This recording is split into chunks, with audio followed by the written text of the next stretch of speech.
And once you're ready to fly, make sure you get it out in a good open area, as far away from edges of roofs and wires. Make sure everything's clear. The farther away you are from power lines, you'll get a lot of electromagnetic interference the closer you get to civilization. The best flights you'll have are in the middle of nowhere, up in the mountains, out in the desert. You can fly. You don't have any interference. But when you're in the city, you'll get a little more interference. But as long as you're free of wires and stuff, I still haven't had any issue. It just, you'll get a little glitch in the video. It records fine. It would just flicker. I shouldn't even bring that up because it's really not an issue. It's just something you should know. Once you're ready, this right here, this knob right here, yeah. You watch my finger and watch the screen at the same time. It tips the gimbal forward and back. It rolls up and down. So that's how you adjust the camera angle once you're up in flight. This is how he starts it again. The home point has been updated. Take off. And I'm showing in the background, kind of, you can show my hand. You got it framed right? Honey? No. You got this in and that? It's in between your hands. There we go. How's that? Oh, here we go. Up throttle right there.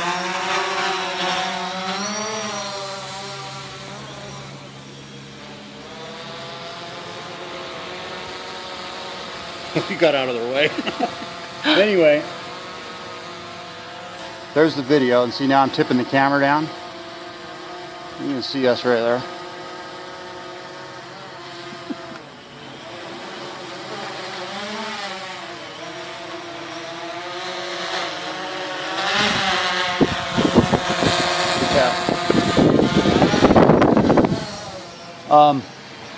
Other than tipping the gimbal, the rest of it is flight. Just for normal cruising, like for video, I usually have the horizon just like that. And then, anyway, you can, once you get good at it, you can roll the gimbal and fly at the same time. Here's the functions of flight. This stick is throttle up, throttle down. That makes it go up and down. And it makes it twist left and right. This stick makes it go forward and backwards. And it makes it slip right and slip left.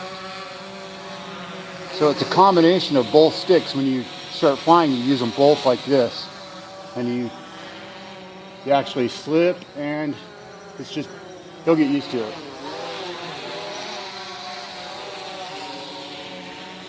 But as you can see, the video is perfectly smooth. If there's any jump in it, it's just the phone.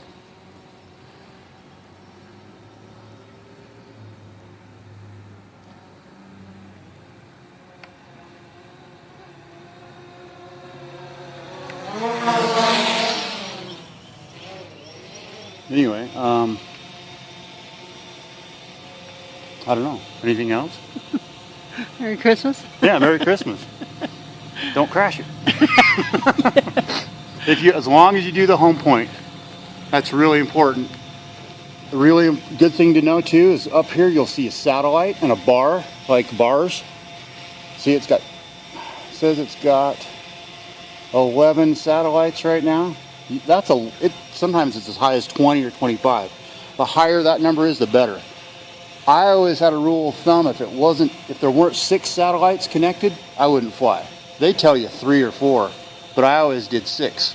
The more satellites you have, the more triangulated your position is, and the more accurate it will come back and land. I'll show you. Let me check something out here. I'm going to go on the menu and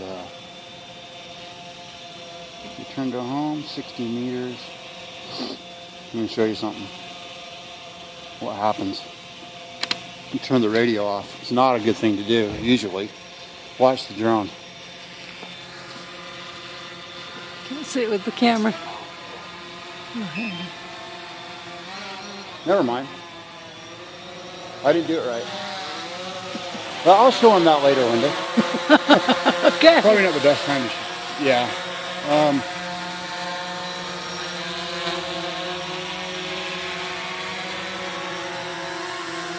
It's gonna land itself. That's actually what it does, is it'll land itself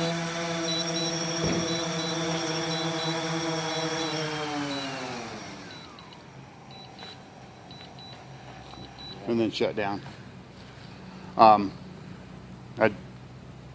kind of did that wrong actually. This says firmware upgrade. I should upgrade that firmware. I don't know, anything else? Oh, I wasn't recording. I'll do a little flight and record it, just for fun. Okay. The home point and takeoff.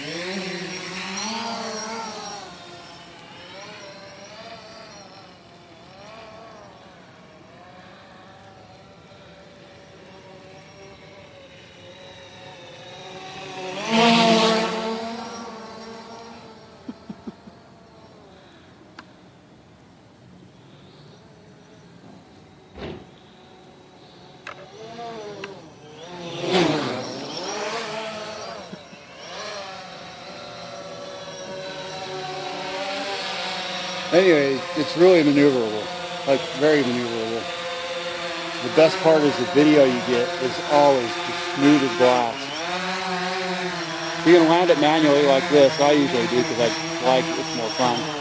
But until you learns, I'll show you this too. There's all kinds of stuff to The show. home point has been up. Takeoff. When you've come in to land and say he's like, when he's not, sometimes you do it if there's a breeze or maybe a little uneven ground. You can make it land itself when you get close to where you want to land. You just click that down arrow. Come on. And it'll ask you, aircraft will land at its current location, and you click OK. And it'll pause for a second, and it'll go ahead and land and shut down. It does a pretty smooth landing usually. Sometimes it's really smooth, like that. Yeah, it's even smoother than I don't know. That's a good feature to use if you're worried about tipping it over. You know, it'll save you. I do use it sometimes if it's breezy, because sometimes if it's breezy it wants to tip over, and it does a really good job, better than you can, of leveling itself, because it has, not only is it acquiring GPS, but it has its own leveling system too, so it knows if it's off balance and it'll correct for it. Yeah. The card, all the video that you watch is not the video that you're going to save. The actual high def video is saved. Here you go. On this card right here, it's right in the top of it. See that card slot? It's a micro. Right there. And you just press down just like you do on your phone, and it'll pop out. And then you grab that card, put it on your computer. You can put it right into Premiere or any editing software, and it'll recognize the video. It's not a crazy codec or something. It's all recognized by most programs now. So it's twisted. Oh yeah, and you can see the gimbal, how it just doesn't, the camera, yeah, it doesn't move. It stays level no matter what I do. Oh. See that? Weird, huh? Yeah. Even as fast, Some little steady cam, huh? fast as I want. Yep, you can even See, just hold it. It should be shaking, but it's not. Sweet. It's the greatest invention ever, Yeah. I think. $800? Not really. No. These things are like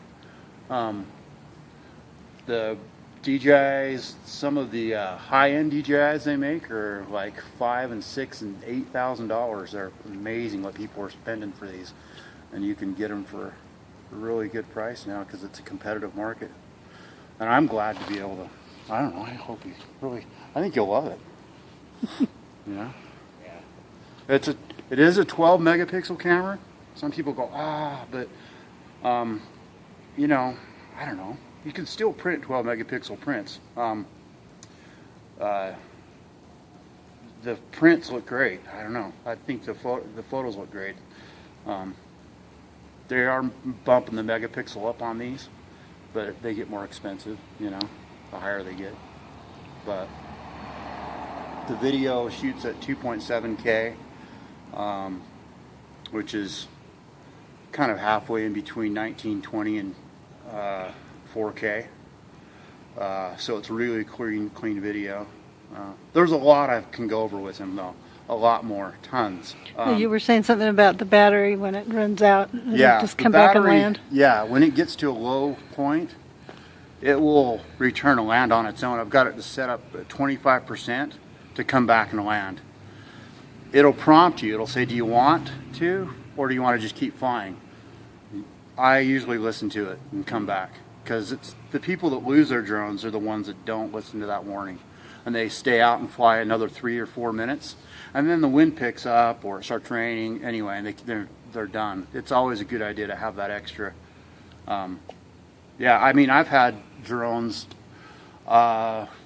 return to home with 25% less and fly 4 or 5 miles back and land, you know, where they wouldn't have if you kept flying until you only had 5%. Because it will crash if you bypass that warning. It'll warn you again and again. If you keep bypassing, it'll just run out of power and crash. But I've never run out of power in a flight because I've always listened to that. So they're able to handle this low temperature fine. They've got these batteries. It's a good idea to keep the battery as warm as you can right up to the second of flight. They always tell you, keep them as warm as you can. So if you're going to be out flying, put it on the dashboard, put it on defrost and heat it up. The battery can handle lots of heat, but the cold will reduce its flight time. So if you heat it up, by the time it cools down, you probably used it up, you know. So anyway. You good? Yep, we're good. Okay. Bye.